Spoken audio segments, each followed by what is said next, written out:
Hello friends, welcome to my YouTube channel concept केंद्र।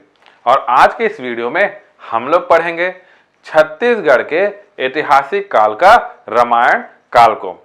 जैसा कि हम लोग पिछले वीडियो में पढ़े थे प्रातः ऐतिहासिक काल को पूरा डिटेल में, उसके बाद आता है हमारा आद्य ऐतिहासिक काल। आद्य ऐतिहासिक काल के साक्ष्य हमें सिंधु घाटी सभ्यता, हड़प्पा संस्कृति से मिलते हैं, जिसका छत्तीसगढ़ में कोई साक्ष्य नहीं मिलता। उसके बाद आता है हमारा ऐतिहासिक काल। ऐतिहासिक काल में आता है ऋग्वैदिक काल।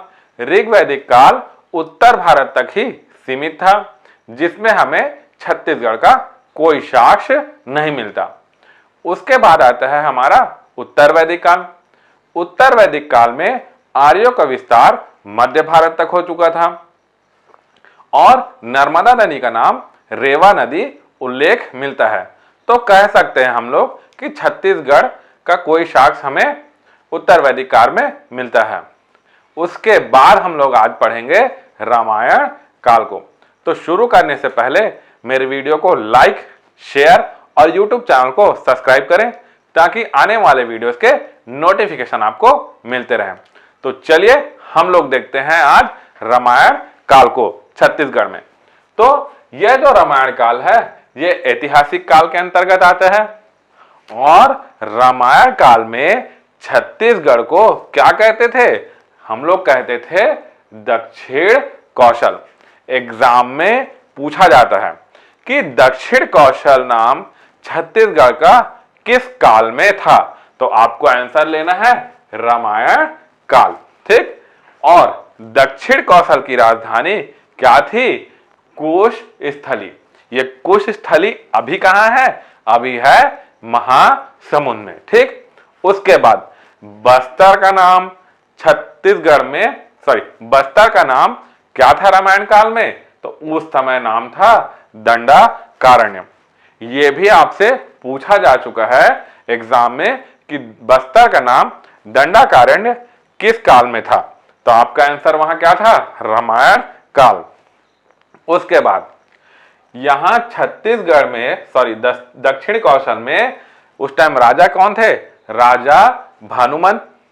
भानुमन की पुत्री थी कौशल्या, जिसका विवाह उत्तर कौशल के राजा दशरथ से हुआ।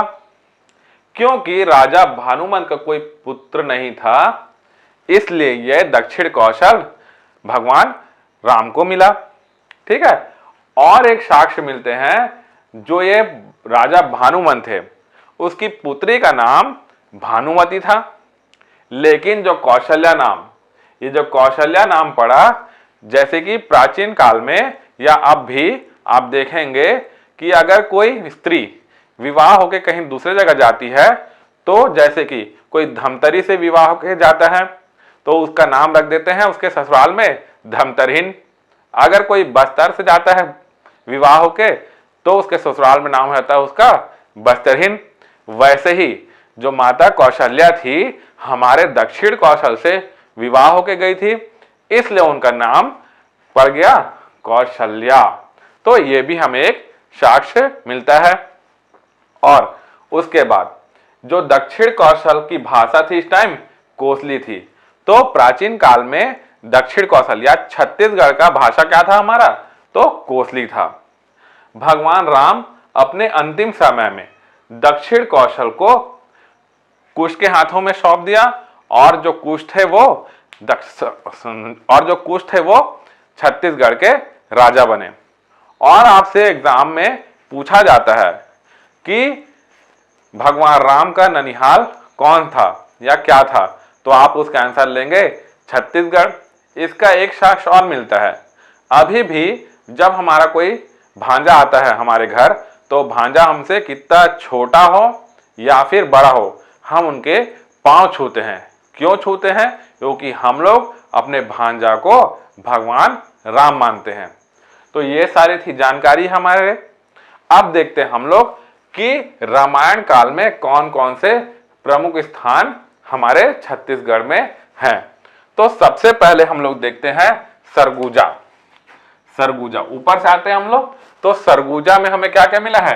रामगढ़ की पहाड़ी, लक्ष्मण बेगरा और सीता बेगरा की गुफाएं। क्या मिला हमारे सरगुजा में? रामगढ़, लक्ष्मण बेगरा और सीता बेगरा। ये 3 जो रामायण कालीन स्थल है वो हमें कहां से मिले हैं? सरगुजा से।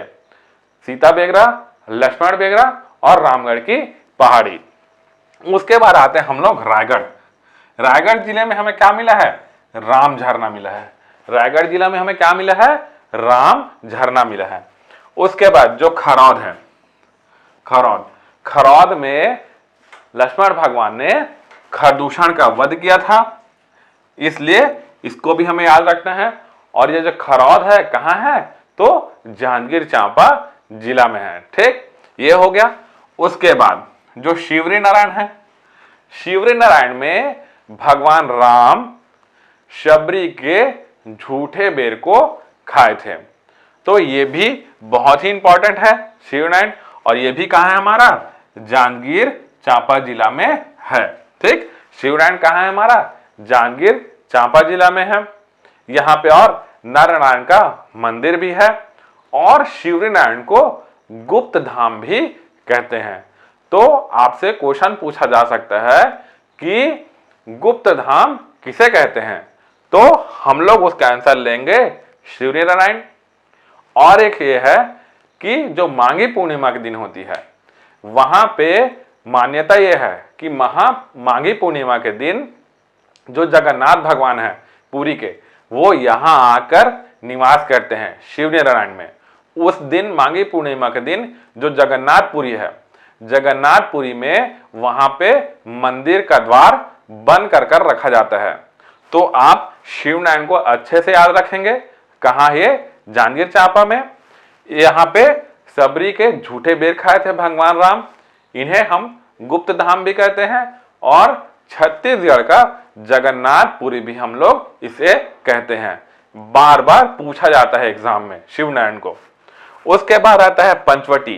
ये पंचवटी कांकेर में है। कहां है अपना पंचवटी? कांकेर में।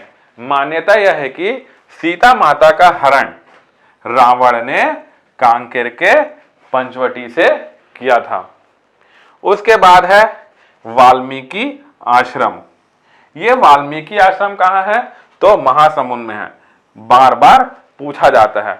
यही वाल्मीकि आश्रम में लव कुश का जन्म हुआ था। इसको याद रखना है कि ये जो वाल्मीकि आश्रम है, इसको हम लोग यह जो वाल्मीकि आश्रम है, इसको हम लोग लव कुश की जन्म स्थली भी कहते हैं। और जो अंतिम है दंडाकारण्य। ये जो दंडाकारण्य है बस्तर में, भगवान राम ने अपने वनवास के समय कुछ समय व्यतीत किए थे। तो ये था हमारा पूरा रामायण काल। अगले वीडियो में हम लोग देखेंगे महाभारत काल को। अगर ये वीडियो मेरा आपको पसंद आया हो तो प्लीज लाइक, शेयर और यूट्यूब चैनल को सब्सक्राइब करें, ताकि आने वाले वीडियोस के नोटिफिकेशन आपको मिलते रहे। Thank you.